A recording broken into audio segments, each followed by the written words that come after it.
Right, citizens of Brainrot. I thought I'd quickly do a voiceover on a Solak kill to sort of explain the rot that's in the Discord in PVM rots, to also explain a few little things about the rot as we go, just in case reading the rot doesn't quite make sense or something. So I thought I'd quickly just do this because this will be far easier than trying to read and understand a rot. So I think by now we're all happy and comfortable with the start. But what I would say is, if you're not base, you will always be late to the start. Okay? Because the base obviously knows when to target cycle the dummy, so the base is always going to be at least a tick ahead of you, and usually it's about a GCD ahead of you, and that's fine. And that's fine because the time we have to skip P1 is fixed. It's not a case of the earlier the better. We can't skip any earlier than we do skip. So even if you're a GCD or even 2 behind, it's absolutely fine. So if we go through the P1 quickly. So we're going to start with barging the dummy. We're going to start the fight. We're going to easy K first. This means everything in your P1 Zerk will have the Flamebound buff of 12% extra damage. And it also means you get 12% damage reduction, which, you know, why not? And then we're going to overpower and then bleed assault. However, if you're a bit slow starting after your barge, you're going to have to use assault and then overpower. So just be aware that the order of those is up to you. But either way, your first 3 abilities, it's always going to be easy K first. And then it's going to more than likely be assault and then overpower. And this is where I personally claws. And I'm going to roar my hurricane. But this, it does not matter whether you roar your claws or roar your hurricane. I simply did it that way around for adren purposes.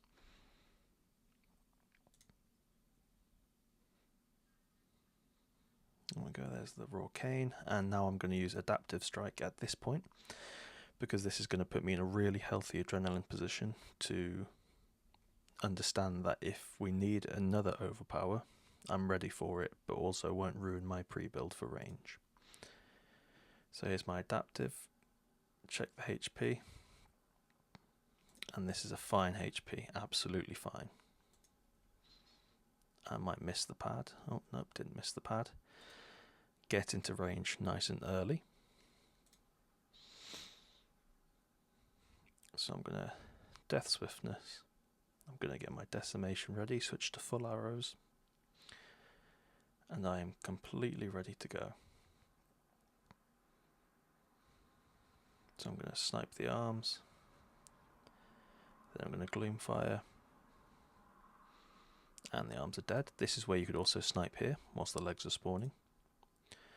Then I'm going to Gloomfire the legs. Gloomfire them again. Now I'm going to read Deci.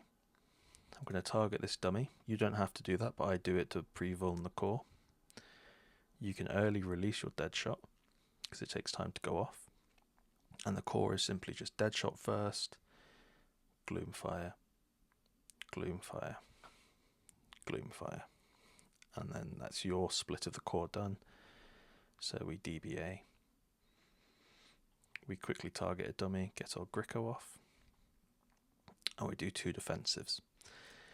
If you're DPS, it can be any defensives. If you're base, I personally like to use either Freedom or Anticipate and then Divert.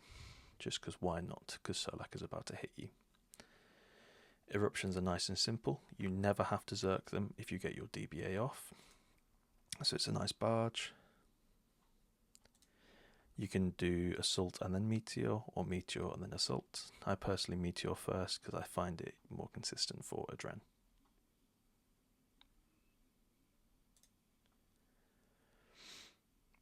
Then we're going to Adaptive Strike and Punish. And now I dive over. If you're the base, I'd recommend doing exactly this. Dive over, target cycle, move yourself into this corner. And then Zerk and use your Annihilation. And the reason I say this corner is simply because Solak is basically as close as possible here. So anyone that places their dummy around in melee distance, the dummy will be fine for P3. and then phase 3 starts. Now I personally do overpower into assault, but you might not have Adren, so assault into adaptive into overpower is absolutely fine, because this phase is essentially freestyle. The main things you want to get out of your P3 Zerk are your max annihilation stacks. You want to get an overpower or 2 in, you want to get your easy K in, you want to get a claw and a hurricane in, and you want to raw one of those claw or hurricane. You will never raw an overpower or an easy K, because you'll hit the cap too easily with DBA and annihilation running. But anyway, for this kill, because my rotation changes every kill, I did overpower into assault after barging, obviously. Then there's a K in. Now I'm at a point now with my full book procced enough annihilation stacks, I can easy K here and it will hit the cap. There it goes, hits the cap. Lovely time to heal if you're the base as well, if you can do the flicks. Now I'm just going to raw a claw. And obviously all this time, when you're not using the EOF, you're going to be camping Am Hedge. Going to use an adaptive again. Going to drop my second overpower. And when you hit this phase, typically, people are going to be dropping their overpowers too, so be conscious not to dump Adren too much. Sometimes people will overpower and claw here, and you're stuffed for your range setup. So just be conscious here. And remember, with Annihilation and DBA and Zerk, your punish is always going to hit 30k. So typically I always try and finish with a punish. Obviously Solak gets phased. And then the range setup here is nice and easy. As long as you have 70, well, call it 75 Adren. The rotation is always going to be the same. You're just going to piercing shot, obviously in death spores, piercing shot, Gricko, and piercing shot, and that's always fixed max stacks no matter what. It's not an RNG thing, you will always get max stacks from piercing, Gricko, piercing. And now the rotation obviously splits here depending on whether you're elfing or you're downstairs damage, but either way they're very simple. So we're going to start the rotation off nice and easy. Obviously we're going to use our death spores to get the free death swiftness, and then we shadow, and then we get into Desi. And because the rotation is built as it is, using death spores for death swiftness and then you shadow, you've got enough Adren to get straight into Desi. I get relentless here, so typically after your first Desi you would piercing shot or something to get back up. But now as downstairs, you're just going to Gloomfire the whole time of your decimation. It's that simple. Just Gloomfire, Gloomfire, and Gloomfire. This point as a base, if you flick, or if you've got generally higher HP, you don't have to flick, but at this point I will flick. You don't have to panic, because Masterwork range plus Vampirism aspect will keep you alive. Typically when I want to do my heal is when I deadshot, so I'll use my Disruption Shield when I deadshot and just camp Soul Split, and this will absolutely fly my HP up, and you're basically safe for the rest of the fight. Obviously I did that deadshot outside of Desi because there's no point doing it in Desi. So now I'm going to re-Desi, and I'm going to carry on with Gloomfire spam. And that truly is the whole P3. It's just Desi, Gloomfire. The first time your Desi ends, use your Deadshot, and then re-Desi and carry on Gloomfiring. It is that. Funnily, it genuinely is that simple. Now, obviously, the rotation changes slightly if you're elfing. So I'll just go back, and obviously I can't show you in this kill what I'd do if I was elfing, but I can say what I would change. So essentially the range setup is identical. You're just going to Death Spore, Death Swiftness, Shadow Imbue, and you're going to get into Desi.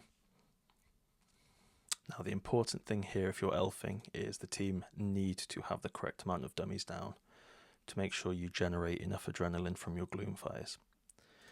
And I'll show you what I mean. So obviously I'm gaining adrenaline here from doing Gloomfires. So because there's enough dummies, after my second Gloomfire in Decimation, I have enough Adren for Natty. This is where I would Natty, or alternatively, you could do a Bulk Spec and then Natty, but either way, you're going to want to do a few Decimation Gloomfires, get your Bulk Spec off, and get into Natty, which is easy if there's enough dummies because your Gloomfire will just generate you Adrenaline. So you would get into Natty about here, you would Piercing back up, and if you hadn't done already, you would Bulk Spec, and around about now, you would ECB, and then you'd Gricko back up to full Adren, and you would simply wait to go up. You could spam click your extraction button, and then you'd go straight up, and the Elfrot is very simply Gloomfire, Deadshot, Gloomfire, Gloomfire, and he will die. If both people do that, he will die. Obviously, remember your full arrows because that's a lot more damage. But that's the Elfrot. You just get into Natty downstairs. You make sure you get a Bulk Spec at some point. You go up pre-ECB'd, pre-Bulk Spec'd, and full Adrenaline. And you Gloomfire, Deadshot, Gloomfire, Gloomfire. And if both people do that again, he will die. In 4 GCDs, which is roughly... Well, downstairs it looks a lot quicker, but obviously 4 GCDs is 4 times 1.8. And that's the kill. It's if you get the right prayer flicks in and you soul split at the right times as a base, it genuinely is now just a no food boss, which is utterly hilarious. So in terms of your food, P1 you can soul split because there's a time when he won't attack you and he's spawning pads and you can heal back up. Obviously you can soul split through arms, legs and core. For your eruptions and P2 Zerk, this is the most critical time to make sure you prayer flick correctly, because you want to essentially go into P3 full HP, and then P3, if you start P3 high HP, you can genuinely soul split camp, and you will out heal the damage, especially with the Vampirism aspect on. And then P4 is obviously free. So that's really how you minimize food usage. You can camp soul split P1. P2 is crucial to prayer flick onto melee. And then P3, if you did P2 properly, is nice and easy. You can camp soul split after the first 5 or 10 seconds of the fight. And then that's it. The P4 is kind of do whatever you want. If the HP is high, obviously this is when you would use your Adren pot to ensure you get DBA off. If it's super duper high, you try and get into Annihilation 2. And you make sure you bleed something and you backload damage. Very important to backload.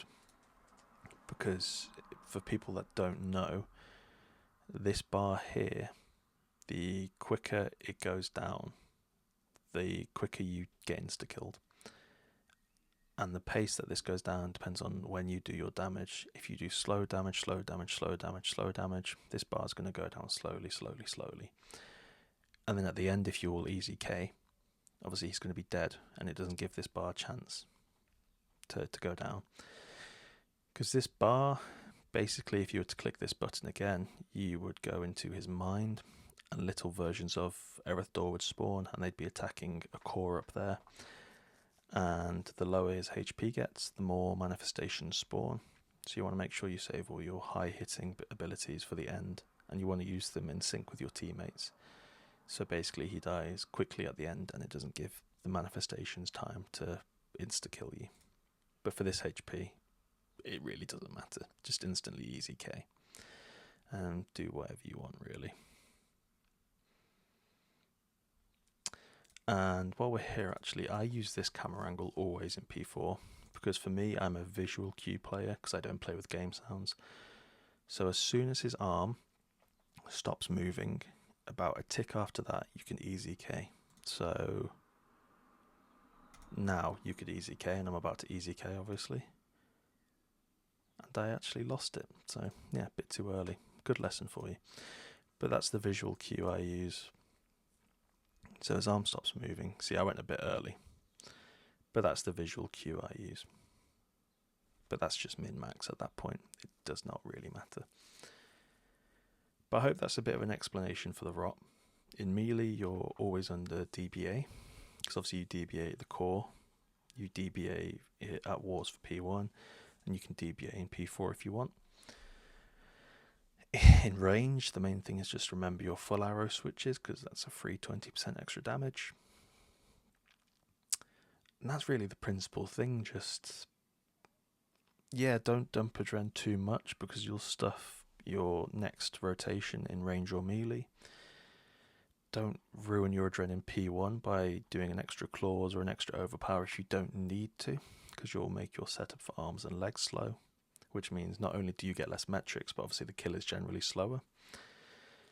Yeah, just watching boss HP, understanding your own Adren, not dumping too much. And that's it really. Once you get those down, you know when to soul split, you know when to pray melee or range. It becomes a bit of a DPS dummy. And that's it really. I hope there was some aspects of that explanation that might have helped. But as always, if there's any further questions for it, do let me know. But the main takeaway is, like I just said, just watch the boss HP, watch your Adren. The rotation is fixed, apart from the P2 Zerk after eruptions. That is fairly freestyle in terms of the order of abilities you use, as long as you get the right abilities in any order and end on at least 75% Adren. It's absolutely fine. The rest of it, have fun with the rotation. The rotation is just a guide. Feel free to adapt it, or if you've got any ideas that can make it better, obviously let anybody know, and that'd be great. Thanks. All power to Omar's clicking ability. Enjoy.